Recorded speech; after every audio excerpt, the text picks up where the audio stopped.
Just grab the pan, grab your bannock, flip it, and there it is. A nice cornbread bannock and egg muffin for you to enjoy your breakfast over.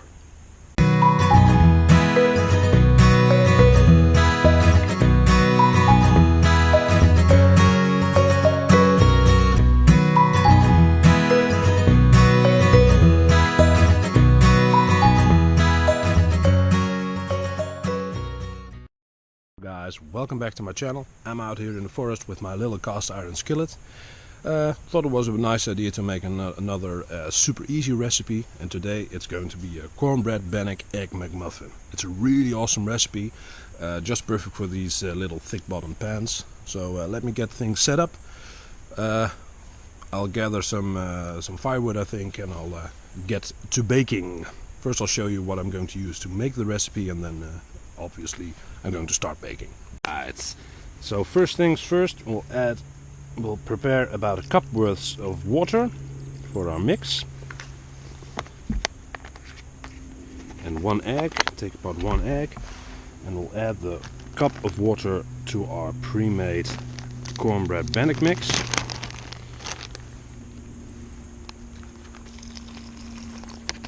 Like so. And first before we add the egg, we'll make sure the water and the powdered milk inside the bannock mix is really nice and gooey. So take your time and really knead the dough, the batter really, into a nice warm, gooey, thick batter. And you really want to get your body's the heat from your fingers and your hands into the batter. Okay, so I kneaded the batter with my hands into the consistency that I like. It's time to add the egg. So just pop the egg and add it right into the mix. There we go. And just close the bag. And just like before, you really need to get the heat from your hands into the batter. So what I like to do is I like to put my thumbs in and then squeeze the batter until the egg is part of what will be the cornbread bannock.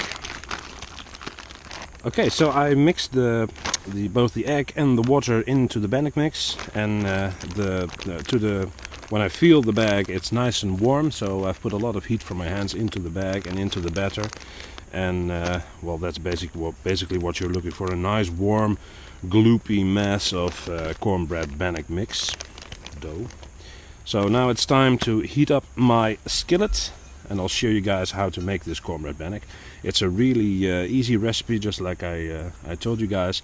It's a nice follow-up from my pancake recipe, because basically the way you cook this bannock is really much like a thick pancake. Guys, first of all, let me give a quick shout out to one of my subscribers, Alan Evans, who asked me a really interesting question. I guess he's gluten intolerant and can process wheat very well, and he asked me if I could think of a recipe that doesn't include either. So that's quite a challenge, but I like a challenge. I'm sure I'll think of something, but I'm thinking about maybe include a little peanut butter, egg and chocolate, cocoa chocolate mix that really works well. But we'll see what I'll come up with. But I really appreciate challenges like that, so keep them coming, and thanks a lot. Also a quick shout out to another one of my subscribers called Mikoto Suo.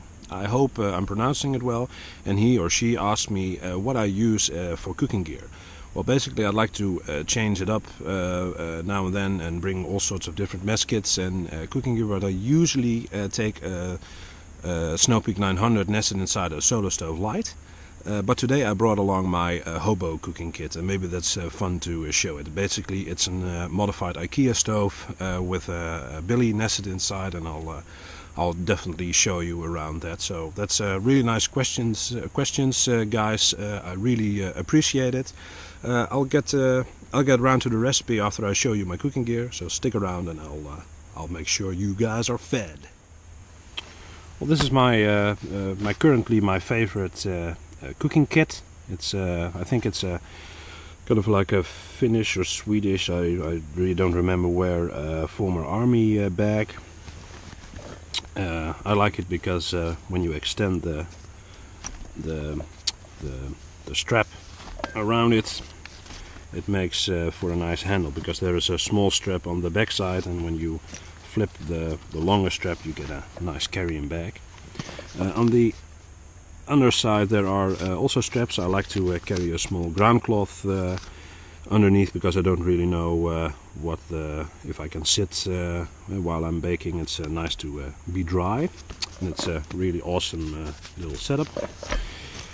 There are kind of like these straps. Took me forever to figure them out, but once you figure them out they're really quite nice.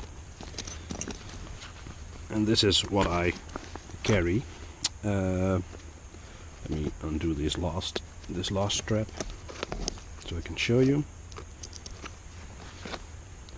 I always carry Dutch Army Nomex gloves. I really prefer them over every kind. They're really the best kind of fire resistant, heat resistant gloves you can get when you love outdoor cooking. They're also really lightweight. It was a tip from my friend Martin from Martin Outdoors. If you don't subscribe to his channel, you really should. It's Martin Outdoors. He has all sorts of tips, and he's a really nice and friendly guy.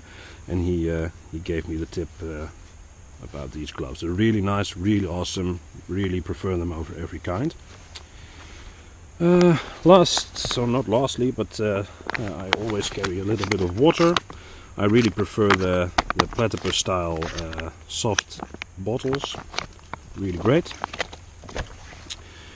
I brought along a little fire kit, which for today includes my fire steel, which basically is a simple fire steel, some flint and some char cloth.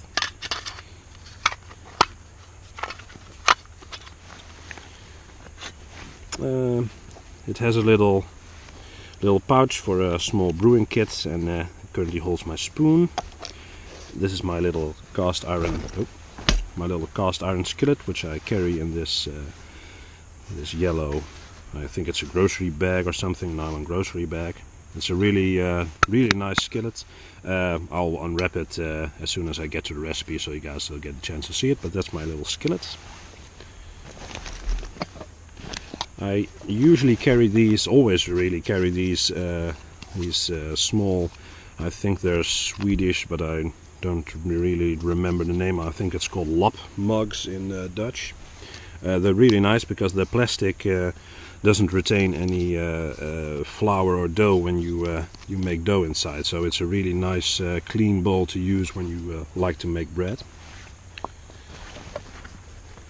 And lastly, it has quite a large compartment, my bag, for to include my stove and my cooking kit. Get that out. Fits nice and snugly. But basically, the bag, it has all sorts of little compartments and pouches that I really hardly use, but it's a really nice bag. And this is my my hobo cooking kit, which I when I go outdoors with a minimal or kind of old school kit, this is what I like to use.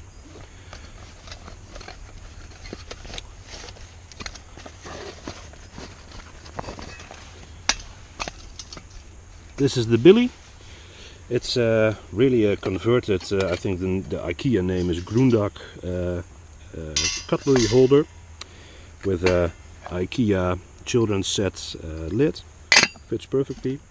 And a friend of mine, he made the baling wire for me. So it's a nice stove. I just put in 2 herrings on top of the stove, and then it sets me up for cooking water or dry baking or whatever.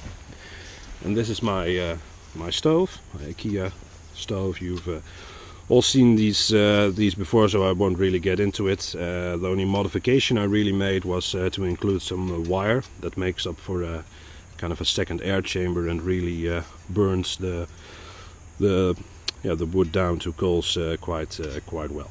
This is part of an ashtray tin I modified, just flipped the edges over and then inserted it.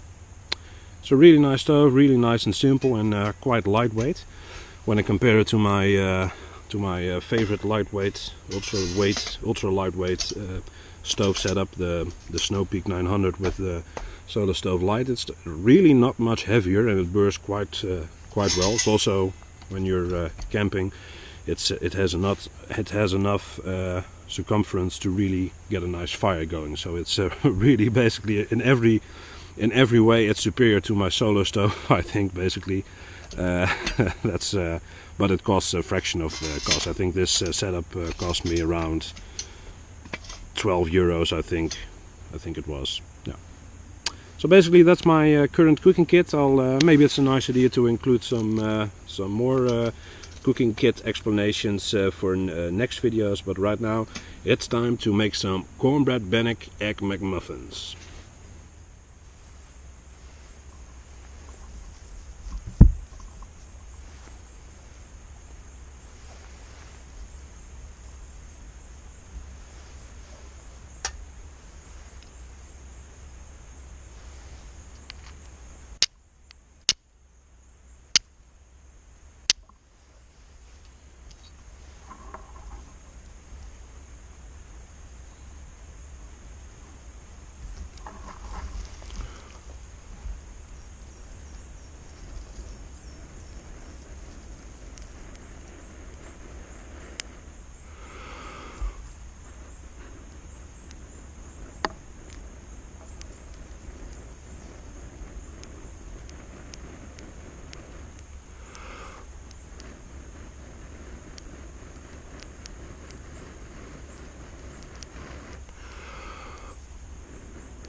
As you can see, we're starting to get a nice bed of coals to work with. So it's time to put up the skillet on the fire and start to bake, I think.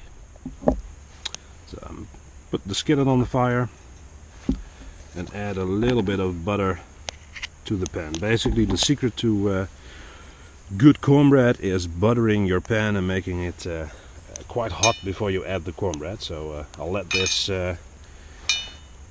melt down and get nice and hot, and don't forget to butter the sides of your little skillet or thick bottomed pan. It'll make it easier to remove the cornbread when it's done.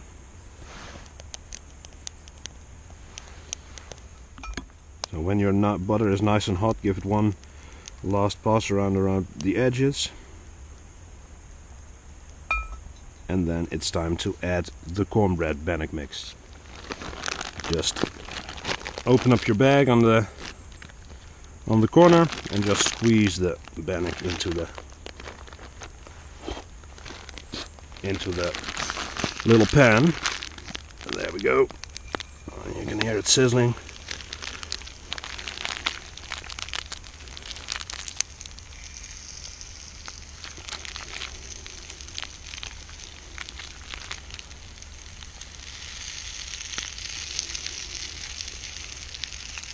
There we go, that's enough for now. And just kind of press it down into the pan to make a nice thick layer. And then basically what you do is you add a little tin foil and you put it up over your thick bottomed pan or skillet, and that creates a nice air bubble of moisture and heat, so your dough will get a chance to get a little rise in. Don't forget to add enough space so the dough can rise, otherwise up you'll end with sticky tin foil. There we go, just squeeze it a little over the sides. And the really nice thing about cast iron skillets or any very thick bottom pan is that you can just take it off of the heat if you're afraid it'll go too fast. Put it away for a little while and it'll continue cooking from the bottom up through the heat that is retained by the metal. Alright, when you think you've put enough heat into the one side of your cornbread bannock, it's time to flip it. So It's always a delicate process, but I'll do my best. Almost flipped it out of the pan. As you can see, it's a little bit burnt, but that's okay. So we'll give this side a chance to bake as well. Okay, so the cornbread should basically be done. It's time to remove it from the skillet and get my egg baking. So as you can see, and here it's sizzling inside of the pan. It goes to show you the heat that gets inside of these cast iron skillets or thick bottom pans. It's really awesome to bake with. So let me just remove this from the pan and I'll get the egg started. Alright, I like to flip my egg, and as you will see, the egg will come off the pan really easily. So I can flip it.